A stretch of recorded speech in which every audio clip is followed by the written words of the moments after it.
This guy, as a young man, had a dream to become a big movie star, to come to Hollywood and to become a great director and producer and a writer, and all those kind of dreams he had. Of course, everyone told him it can't be done. But, you know, he wouldn't take no for an answer, and he moved across from New York to Los Angeles to Hollywood. And of course, one day, after struggling, like we all do in the beginning, to get into TV and into movies, he had this idea of writing a script. And in longhand, he wrote this script, which was Rocky.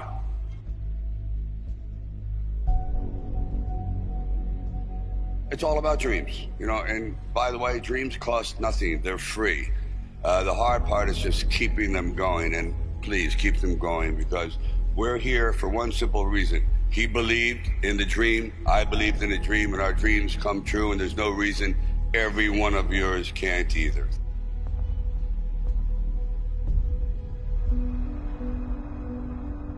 I used to sit in this little apartment, and it was a room. As a matter of fact, the room was so small, I remember I was able to open up the window and close the door while sitting on the bed at the same time. It was like 8 feet by 8 feet by 9 feet.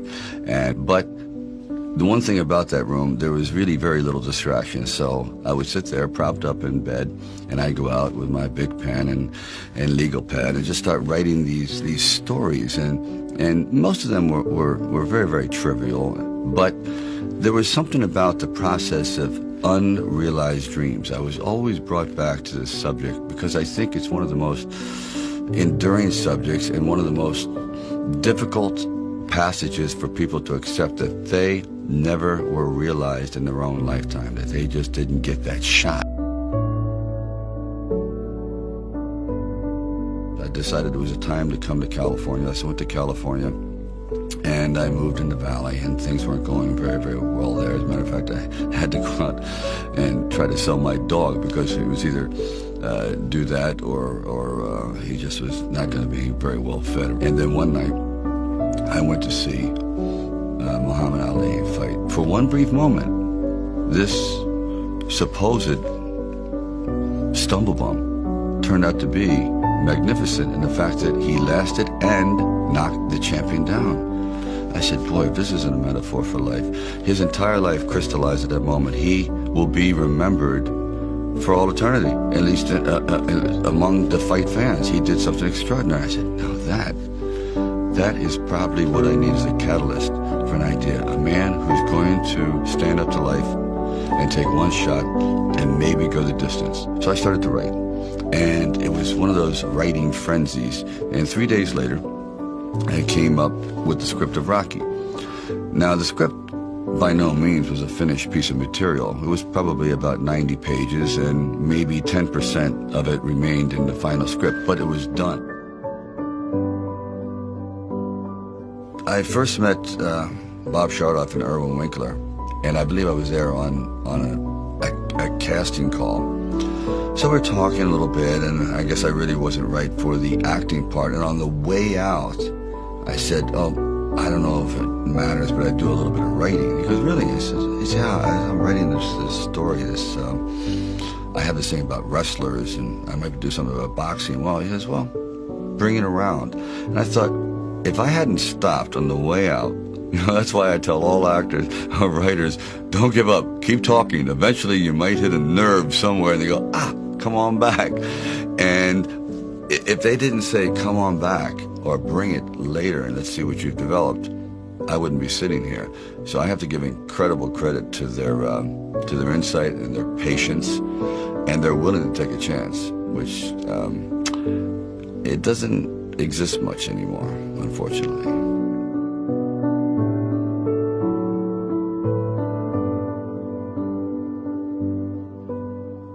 Originally, when I brought the script to them, they were fairly enthusiastic about it. The one thing they were not enthusiastic about was me playing the part, and I really can't blame them at the time. But there was something inside of me that you know, this opportunity is never going to come around. And I really wasn't used to money, and I had no idea of what I would be missing. But the temptation started to come forward. First, it was 25 grand and $100,000. I go, well, I never heard of 100,000 because I had like 106 dollars in the bank. And like I said, I had to sell my dog, and things were not looking very, very good.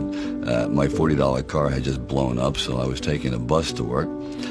But still, it didn't matter. I wanted to stick with it. Then it went up to 150,000, 175,000. It went up to 250,000. Now my head was starting to spin, and it went up to 330,000. And probably, I heard it went up to 360,000. And I thought, all right, you know, you've really managed poverty very well. You've got this down to a science. You really don't need much to live on. I had like sort of figured it out. So I was not in any way used to the good life. So I thought, you know what? If I know in the back of my mind, if I sell this script and it does very, very well, I'm going to jump off a building. And if I'm not in it. So this is one of those things where you just roll the dice and you fly by the proverbial seat of your pants. Say, all right, I got to try it. I got to just do it. I may be totally wrong, and I'm going to be taking a lot of people down with me, but I just believe in it. We were working with the handheld camera at the time with Garrett Brown, and it was somewhat experimental.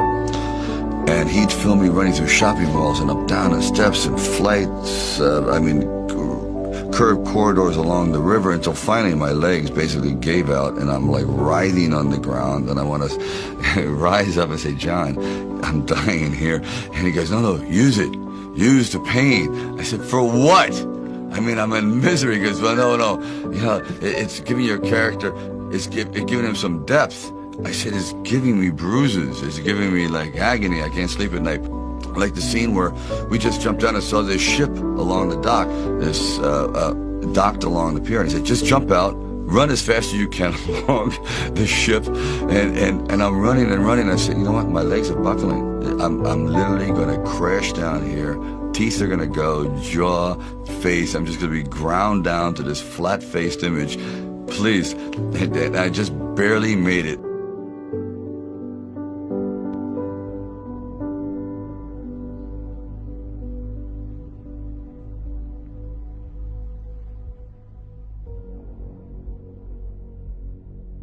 The world ain't all sunshine and rainbows.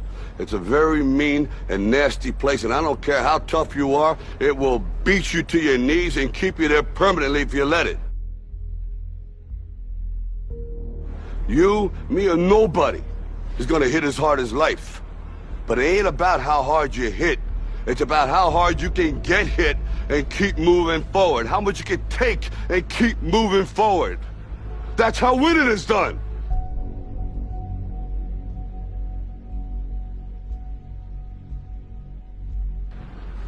Now, if you know what you're worth, now go out and get what you're worth. But you gotta be willing to take the hits and not pointing fingers saying you ain't where you want to be because of him or her or anybody.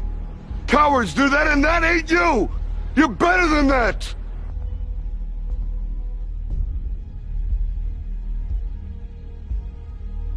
You can't be alone.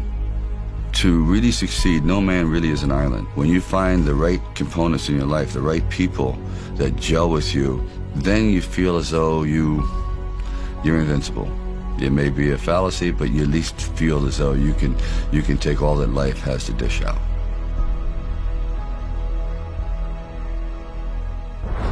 At the very end of our lives, if we can still say, you know, we were never humbled, we were knocked down, but we got up, and I can say, I lived life with integrity, and I took all the blows, as the song says, and I still prevailed.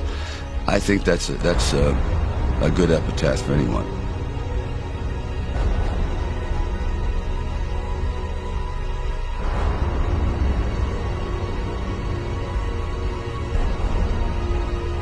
It's all about dreams, you know, and by the way, dreams cost nothing. They're free. The hard part is just keeping them going, and please keep them going, because we're here for one simple reason. He believed in the dream, I believed in the dream, and our dreams come true, and there's no reason every one of yours can't either.